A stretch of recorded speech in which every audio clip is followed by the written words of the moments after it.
Morning students, आपका विवेकानंद विद्याश्रम काता चौथी मैथ्स की ऑनलाइन क्लासों में स्वागत है। देखो, अपना जो पिछला वीडियो था उसमें हम पढ़ रहे थे समुच्चय के बारे में। समुच्चय के जो रिप्रेजेंटेशन है, यानी समुच्चय को जो निरूपित करना है, उसकी दो विधियां आपको बताई थी। पहली विधि थी रोस्टर रूप। रोस्टर रूप में हमने क्या किया था कि मझले कोष्टक में समुच्चय की जो वस्तुएं हैं, वस्तुओं को हमने बोला अवयव, तो वस्तु समुच्चय के जो अवयव है उनको कोमा लगाकर लिख दिया जाता है और प्रत्येक अवयव होता है। जैसे हम एक एग्जांपल लेते हैं, जैसे अपना ए कोई समुच्चय है, इसके अंदर आ गया 1 2 3 और 4। ये क्या हो गया आपका समुच्चय का रोस्टर रूप हो गया। अब आपका दूसरा पार्ट है, वो है आपका समुच्चय निर्माण या नियम रूप। इसको हम समुच्चय निर्माण रूप भी बोल सकते हैं और नियम रूप भी बोल सकते हैं। ये होता क्या है, तो देखो, जब रोस्टर रूप बताया था तब मैंने आपको कहा था कि आपको इसमें ध्यान रखना कि इसमें सारे अवयव आपको दिखाई देते हैं। वो चीज इसलिए बताई थी कि इसमें आपको अवयव दिखाई नहीं देंगे, आपको महसूस करने पड़ेंगे, आपको पता करना होगा कि इसके अंदर क्या क्या अवयव, खुद को समझना पड़ेगा। तो जिनमें अवयव दिखाई देते हैं वो तो हो गया आपका रोस्टर रूप, वो जिनमें दिखाई नहीं देते वो हो गया आपका समुच्चय निर्माण रूप। अब अगर आपका अवयव दिखाई नहीं देते तो इसमें हमें कैसे पता चलेगा कि इसमें कौन कौन से अवयव है। तो अवयव दिखाई नहीं देगा लेकिन अवयव का गुण इसमें लिखा जाएगा। कैसे लिखते हैं, जैसे मान लो कोई ए अपना क्या समुच्चय को तो हम अंग्रेजी वर्णमाला के बड़े अक्षरों से प्रदर्शित करते हैं, इसलिए हमने इसको ए लिख दिया। और समुच्चय में जितने सारे अवयव है उनको मझले कोष्टक में लिखा जाता है, इसलिए इसको भी मझले कोष्टक में लिखना ही है। ये लो, मझले कोष्टक को फिर हम क्या करेंगे, बंद कर देंगे। अब क्या करेंगे, इतना लिखने के पश्चात समुच्चय निर्माण रूप में यहां हम लिखेंगे x, यानी इसमें x आएगा। x का जैसे जैसे मान आता जाएगा वैसे वैसे कोमा आती जाएगी। एक हम समुच्चय निर्माण रूप को रोस्टर रूप में बदल सकते हैं। ऐसा आपको कन्वर्जन का क्वेश्चन भी आता है कि समुच्चय निर्माण रूप को रोस्टर रूप में बदलो या रोस्टर रूप को समुच्चय निर्माण रूप में बदलो। तो दोनों आपको सिखाएंगे, देखो कैसे होता है। x आएगा, x आंड लिखने के पश्चात आपको क्या होता है, यहाँ पे ऐसा लिखना होता है, डॉट सी लगानी होती है। ये जो डॉट सी लगाते हैं इसको बोलते हैं कॉलन। ये है, इसका नाम होता है कॉलन। ये कई बार क्या होता है, यहाँ पे ये पूर्ण विराम भी लगा दिया जाता है। कॉलन की जगह क्या है, ऐसा भी कर सकते हैं हम, ऐसा भी लगा दिया जाता है। इस प्रकार से हम ये चिन्ह भी यूज कर सकते हैं। तो x है, उसके बाद में लगा देंगे कॉलन। अब कॉलन लगाने के पश्चात में आपका x का जो गुण है वो इसमें लिखना पड़ता है। जैसे मैंने लिख दिया x एक स्वर है, x एक स्वर है, ये मैंने लिख दिया। तो देखो, इसमें हमें पता चल रहा है x एक स्वर है। अब जैसे x एक स्वर है, स्वर का नाम आते ही आपको पता चल जाना चाहिए। अब स्वर भी अंग्रेजी वर्णमाला का,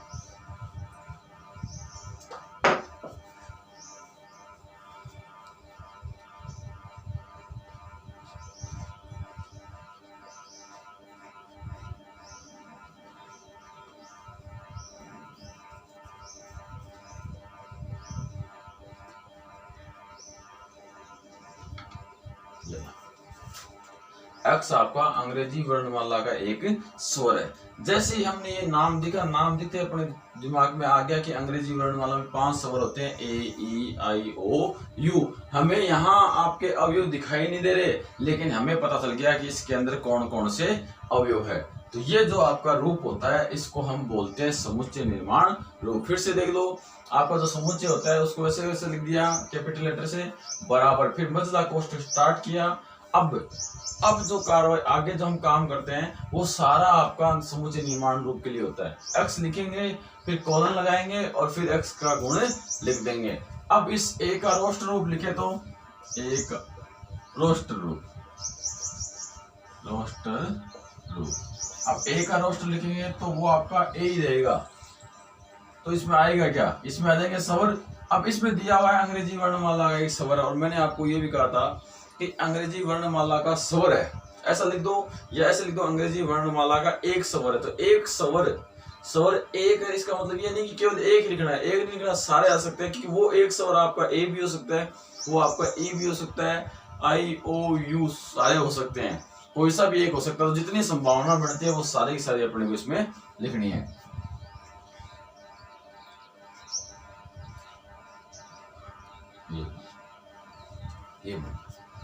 ये अपना हो गया एक लेक्चर।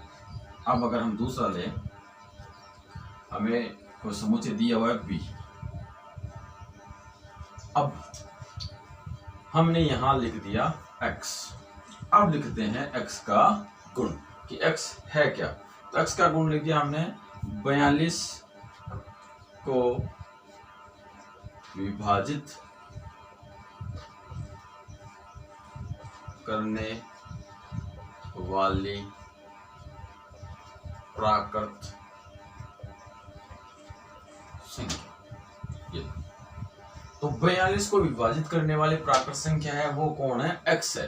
तो प्राकृत संख्या क्या होती है पहले अपने को ये पता होना चाहिए। तो प्राकृत संख्या आपकी होती है जो 1 से स्टार्ट हो, 1 2 3 4 5 6 7 8 9 10 11 12 ऐसे आगे तक चलती जाए, वो होती है आपकी प्राकृतिक संख्या।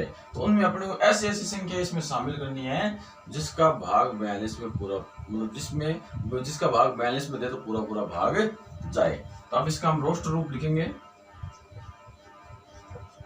रोस्टर रूप। देखो इसमें अवयव का गुण लिखा गया है, और अब क्या होगा, अब हम इसका रोस्टर रूप बना के मतलब अवयव को शो करेंगे।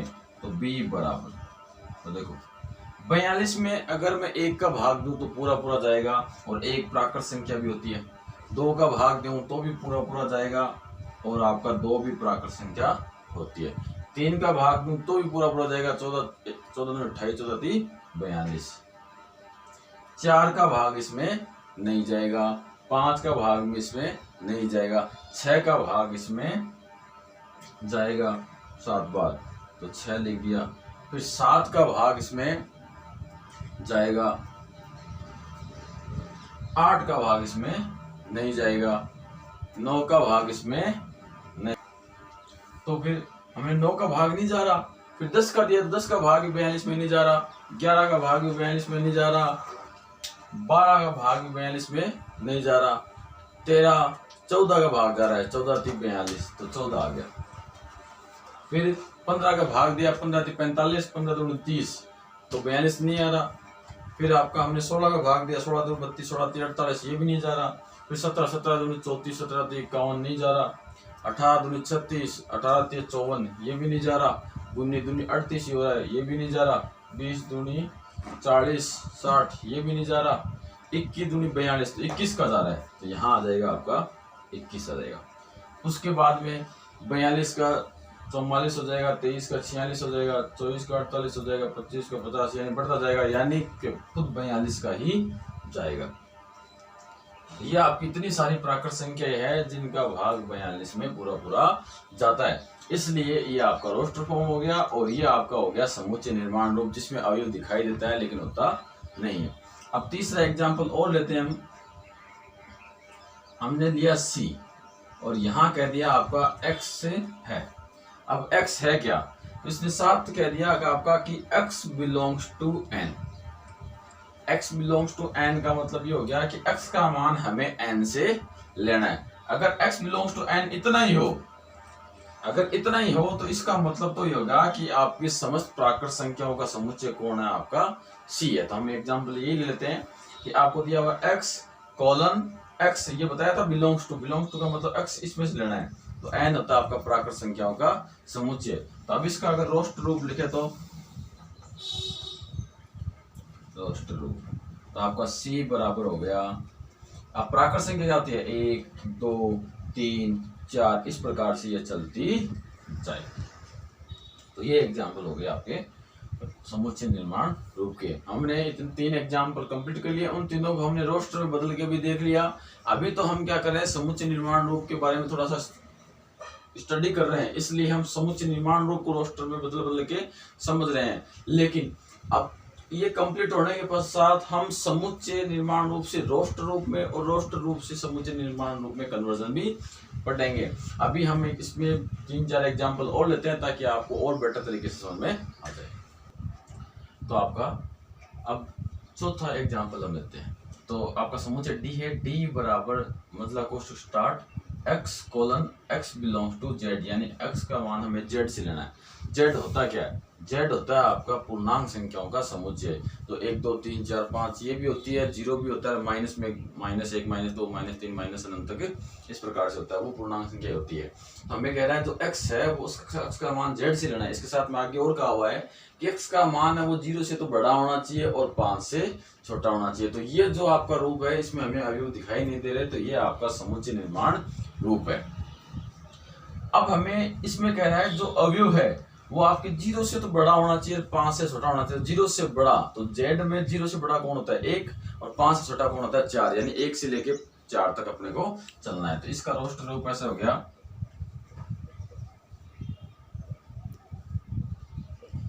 रूप d बराबर आपका 1 2 3 और 4 ये है।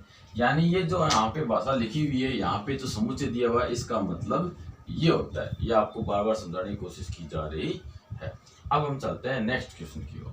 इसको हमने समझ लिया। अब आपको एक समुच्चय और दिया गया, ये हो गया आपका ई बराबर, तो मजला कोष्ठक स्टार्ट हो गया, यहाँ दे दिया x और यहाँ कह दिया x। आपको कह दिया x एक धन पूर्णांक है, x एक धन पूर्णांक।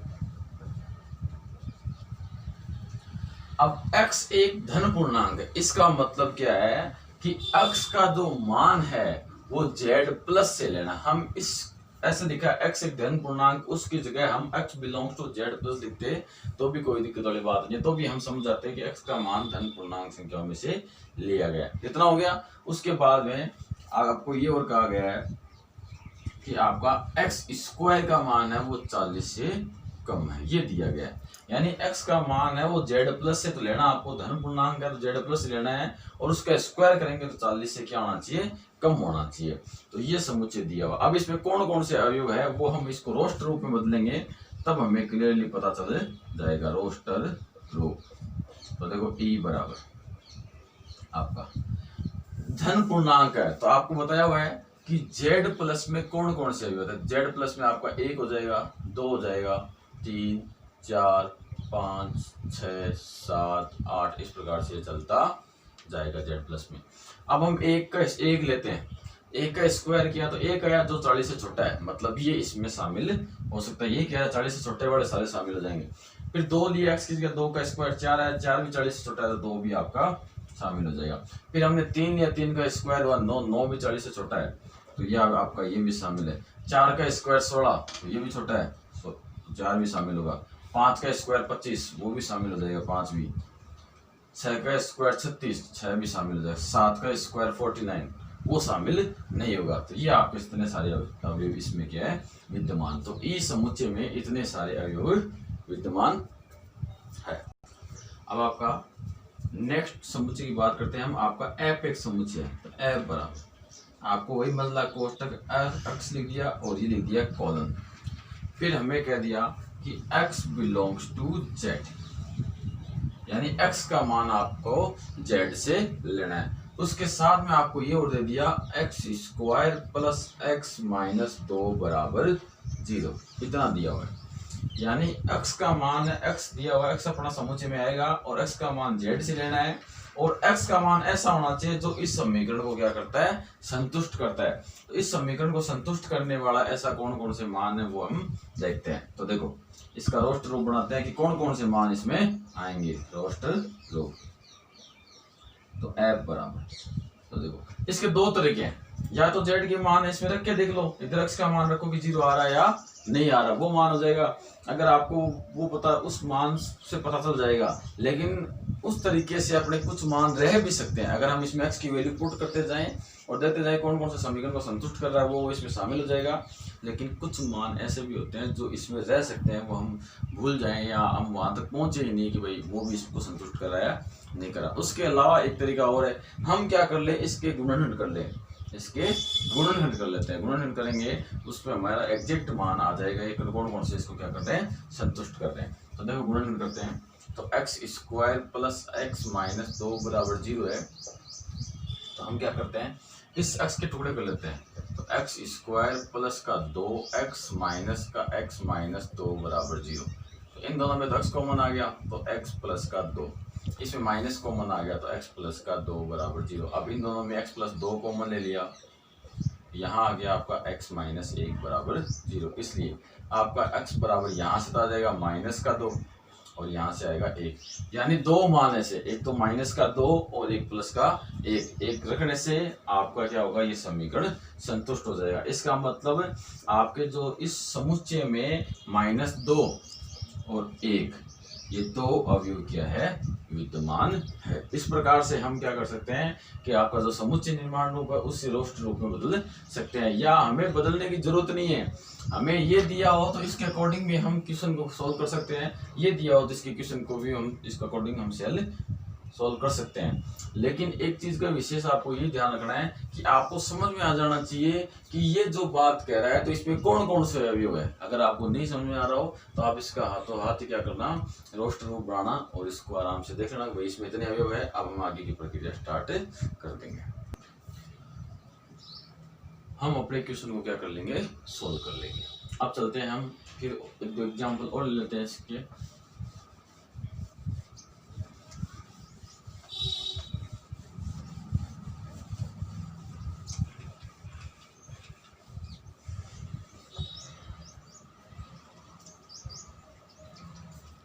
आपका समुच्चय है जी बराबर आपको दिया हुआ x कॉलन और साथ में दिया हुआ है x बिलोंग्स टू z और ये भी दिया हुआ है x स्क्वायर माइनस 9 बराबर 0। हमें ये एक समुच्चय निर्माण रूप का एग्जाम्पल दिया हुआ है कि x बिलोंग्स टू z, यानी x का मान पूर्णांक संख्याओं में से लेना है और ऐसा मान लेना है कि x स्क्वायर माइनस 9 बराबर क्या हो जाए, 0 हो जाए, यानी इस समीकरण को क्या करे, वो संतुष्ट करे। तो हम यहाँ से क्या करेंगे, x के मान निकाल लेंगे, वही सारे क्या हो जाएंगे, इस समुच्चय में आ जाएंगे। तो देखो x स्क्वायर माइनस 9 बराबर 0 है तो x स्क्वायर बराबर 9 हो गया और x बराबर प्लस माइनस 3 हो गया। और पूर्णांक संख्याओं में प्लस का 3 भी शामिल होता है और माइनस का 3 भी शामिल होता है, इसलिए दोनों मान इसमें क्या हो जाएंगे, आपके आ जाएंगे। तो रोस्टर रूप तो जी बराबर आपका आ गया माइनस का 3 और प्लस का 3। अब फिर एक एग्जांपल की ओर चलते हैं।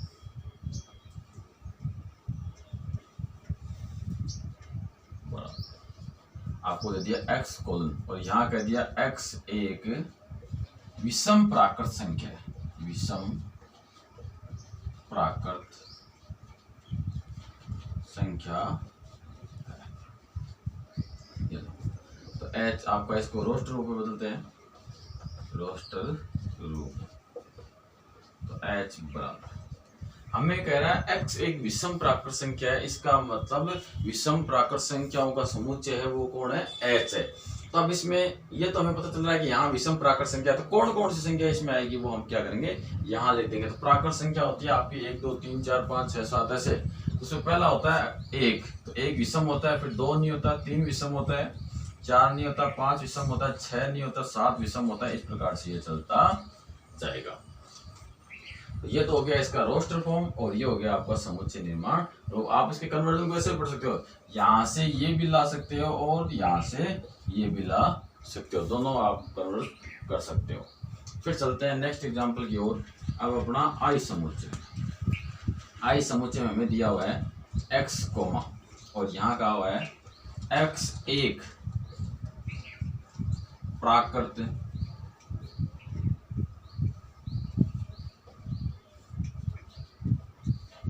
संख्या का वर्ग।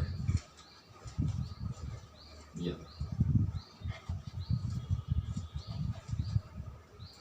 तो रोस्ट रूप बनेंगे इसका आई। हमें दिया हुआ x फिर कोलन लगा दिया, x एक प्राकृत संख्या का वर्ग है, यानी इसमें प्राकृत संख्याओं का वर्ग करके लिखना है। यही कह रहा है x एक प्राकृत संख्या का वर्ग है, मतलब प्राकृत संख्याओं का वर्ग करके लिखना है। तो प्राकृत संख्या स्टार्ट होती है 1 से, तो 1 का वर्ग होता है 1, फिर 1 के बाद 2 आता है, 2 का वर्ग हो गया 4, 4 का वर्ग हो गया 3, 3 का वर्ग हो गया 9, फिर 4 का वर्ग हो गया 16, फिर 5 का वर्ग हो गया 25, फिर 6 का वर्ग हो गया 36। इस प्रकार से ये चलता जाएगा। तो इस प्रकार से आपके समुच्चय निर्माण रूप को हम इस प्रकार से लिखते हैं और इसी समुच्चय को रोष्ट रूप में हम इस प्रकार से लिख देते हैं। तो आपको भी क्या करना है, आपको आपके जो प्ले स्टोर है उसमें NCERT 11th math NCERT book से आप सर्च करोगे तो आपकी बुक्स आ जाएगी। बुक्स में फर्स्ट जो चैप्टर है आपका समुच्चय, उसके बारे में आप उसमें को देखोगे, उसमें बहुत सारे आपको क्वेश्चंस मिलेंगे। आपको जितने सारे क्वेश्चन करवाए गए उनके आधार पर आगे जितने भी क्वेश्चन है उनको करने की कोशिश करो, ताकि आपको समझ में आ जाए कि किस प्रकार से हमें क्वेश्चन को सॉल्व करना है। और उन क्वेश्चनों पे आप जब मेहनत करोगे तो आपको ये जो जितनी सारी प्रोसेस है वो भी समझ में आ जाएगी। मैंने आपको कहा था कि ये जो प्रश्न वाला है आपका जो सेट्स है, समुच्चय है, वो आगे बहुत जगह काम आएगा। तो आपको आगे काम आएगा, तो ये रोष्ट रूप बहुत कम काम आएगा। आपके ये समुच्चय निर्माण रूप है ये बहुत जगह ये सबसे ज़्यादा यूज यही होता है। तो इस रोष्ट रूप को समझाने के लिए हमने बहुत सारे एग्जाम्पल लिए और बता दिया कि इसमें ये होता है, इसमें ये होता है, इसमें ये होता है। तो आप भी अपनी बुक में ढूंढना कि कितने के एग्जाम्पल ऐसे हैं जो रोष्ट रूप में है, तो उनको आप समुच्चय निर्माण रूप में बदल के देखो। समुच्चय निर्माण रूप में है तो उनको रोष्ट रूप में बदल के देखो और फिर चेक करो कि अपना सही है या नहीं है। आज के लिए इतना ही, धन्यवाद।